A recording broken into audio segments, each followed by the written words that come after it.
उर्दू के एक वचन और बहुवचन शब्द यानी वाहिद और जमा अल्फाज यानी सिंगुलर्स एंड प्लूरल्स पार्ट 12।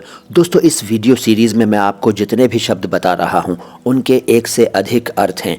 इस सीरीज़ में मैं एक या दो अर्थ बताता हूँ, लेकिन और अधिक जानकारी के लिए आप हमारे दूसरे वीडियोस देख सकते हैं। तो आज के शब्द शुरू करते हैं।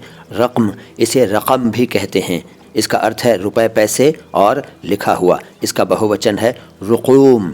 फिर नफ्स, नफ्स के भी कई अर्थ हैं। एक अर्थ है अस्तित्व, नुफूस।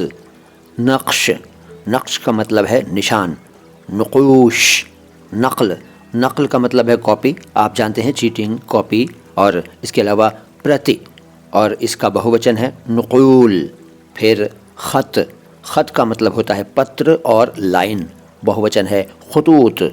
फिर शेख, शेख के भी कई अर्थ हैं। एक अर्थ है कबीले का सरदार, बहुवचन है शुयूख। फिर शाहिद, शाहिद का मतलब है गवाह, बहुवचन है शुहूद। फिर शहीद, अर्थ है हुतात्मा, बहुवचन है शुहदा।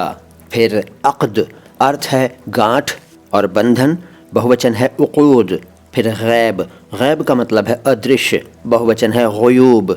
फिर जिन्स, जिन्स का एक अर्थ है अनाज और बहुवचन है अजनास। फिर जुज़, जुज़ का मतलब है हिस्सा और अध्याय, बहुवचन है अज्ज़ा। फिर हुक्म यानी आदेश, अहकाम। ख़बर, समाचार। अखबार, जी हाँ, अखबार खबर का बहुवचन है।